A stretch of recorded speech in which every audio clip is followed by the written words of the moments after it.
I think I'm going to start doing this once a month where I make a tips and tricks video based upon a topic requested by a fan.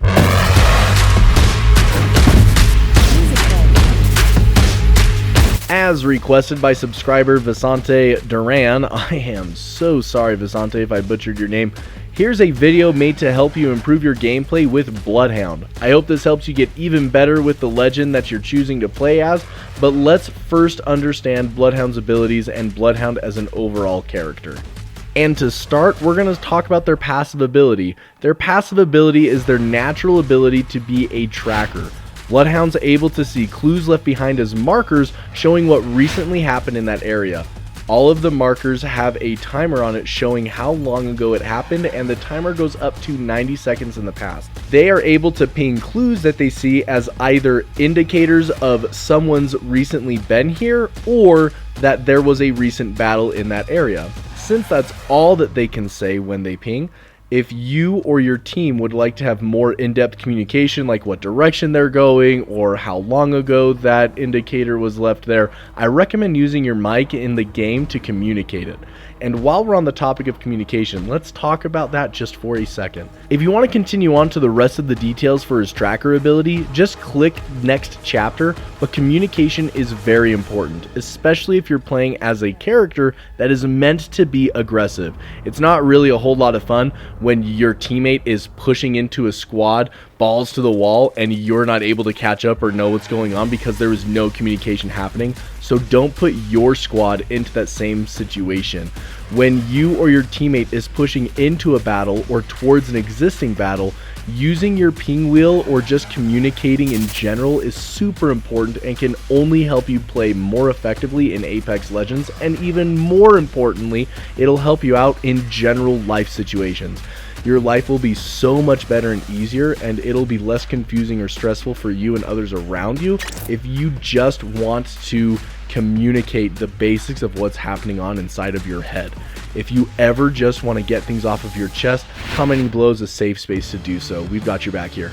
So now, getting back to the tracking markers and clues we see on the ground, the most commonly seen clue is footprints, which will show you where enemies have been, and if read properly, will even show you where they are going.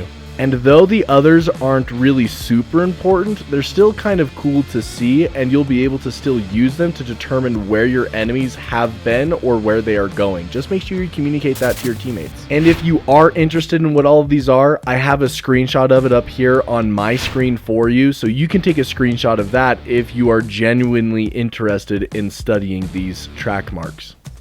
Now we're going to get into BloodHound's tactical. Eye of the Allfather is a tactical that when used exposes enemies, traps, clues, and loot ticks in a 125-degree cone up to 76 meters in the direction you are facing. It shows all this information to your squad mates if they are looking in the direction you are scanning. Something that's super cool about this is that it can show up to 10 enemies scanned on your screen, and anything greater than that, it will just show 10 plus enemies, and you will just know that you're SOL at that point.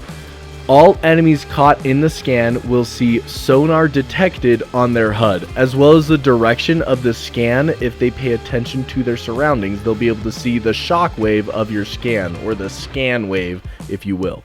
When an enemy is scanned, they are revealed for 4 seconds, and when a trap or loot tick is scanned, they will remain visible as long as they exist. It takes 1.8 seconds to activate and has a 25-second cooldown time unless you are in his ultimate state. Then it only takes 0.9 seconds to activate, and the cooldown is only 8 seconds. Now we get to talk about the fun part of BloodHound, and that is their ultimate ability.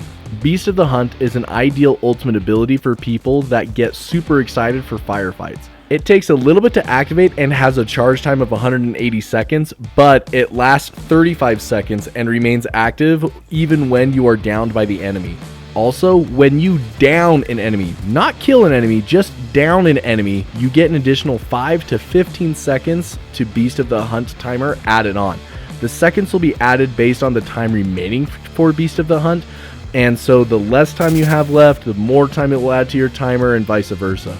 What's also cool is that your speed increases by 30% and your vision turns black and white except for enemies, which are highlighted in red.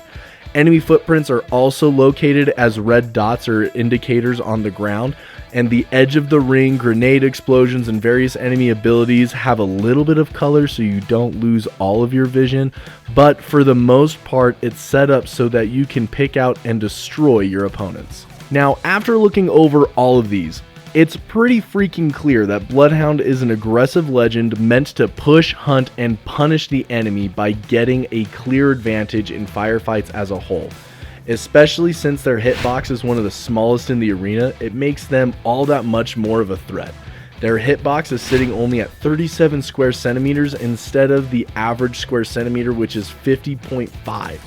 It might not seem like a lot, but when you're playing against a Pathfinder that has a hitbox of 63 centimeters and yours is nearly half of that, and you're strafing back and forth, it makes a pretty big difference. Alright, so now we know what their abilities are and what the details are for them. Now let's talk about how and when to use BloodHound's abilities. If you're more of a passive player, you're going to have a hard time playing as BloodHound with a lot of benefits for you. If you would like to know how I rank the best passive playstyle legends, comment down below. But that doesn't mean it's impossible to play as BloodHound if you are also a passive player, because you can use all of BloodHound's abilities to stay away from enemies and go in the opposite directions from them, and scan to make sure there's no one in there before you go into a building.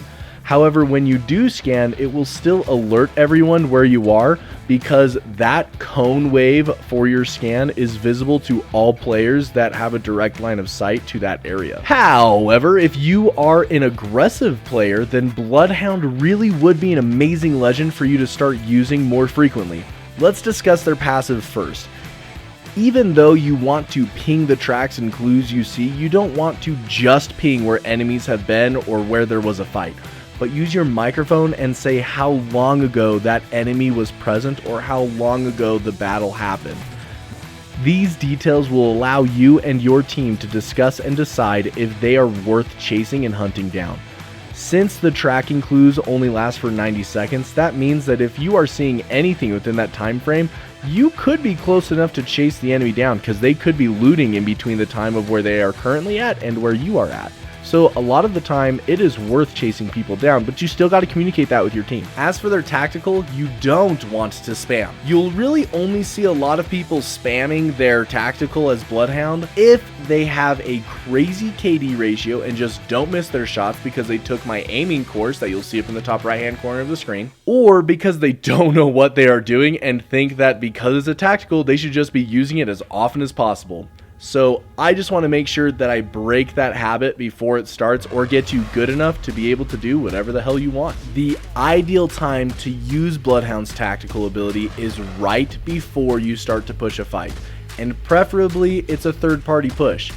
You also don't want to be too close to the battle when you use it, because you want your team to be able to see where everyone is before you push in. And if you're too close, then the cone of your scan might not be wide enough to see everybody that's in the vicinity that you're trying to annihilate. Using your tactical and then your ultimate allows you to get your tactical back pretty quick mid-fight, and also helps you move quickly during your strafing that you learned in my video up in the top right hand corner of the screen. Which brings me to BloodHound's ult situation. You don't want to activate their ultimate after you can hear their enemies. Of course, if it's the only situation that you're in, then you need to have your ult going if you have it and you're in a fight. It's just pretty stupid not to. But if you have to activate it at that point, then sure. However, the ideal time to activate it is before you can hear their footsteps, but after you see them and know where they are. Because your best tool is the element of surprise always. And given that the time to kill is still pretty low for the game, it makes your need for getting the first shot off even more important, so that you stay that extra step ahead of your opponent. And if you scan right before ulting to see where people are located, then you're going to be able to down people faster and allow your team to see where they're at and not just you, and then you really have the advantage for everybody knowing what's going on. And that gets you and your team ahead of the game that much faster. It's all just in the best interest for the best strategy that you could use for the base of using BloodHound in general. And with that, you guys, I really appreciate you. In the top right hand corner of the screen is going to be my last video that I put out, and that's how to be even better with your shotgun. So go ahead and watch that video. And then if you haven't done it already, the subscribe button is down in the bottom right, and I will see you in the arena.